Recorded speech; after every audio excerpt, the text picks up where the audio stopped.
Դու խոստացել ես Արցախի ինքնորոշման միջազգային ճանաչում։ Եթե չկարողանայիր հասնել միջազգային ճանաչման, մի քանի երկիր ճանաչեր, կստացվեր ձախողել ես, բայց դուք հանձնել եք լրիվ։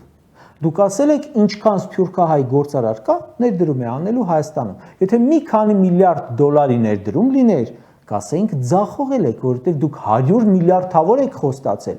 բայց իրականում ներդրումները ընդհակառակը փախչում են, այսինքն հակառակն եք արել։ Դուք ասել եք տուգանքների մեծ մասի չեղարկում, հարկային բեռի թեթևացում։ Եթե չկարողանայիք թեթևացնել, չեղարկել, կասեինք ձախողել եք, բայց դուք ավելացրել եք բեռը,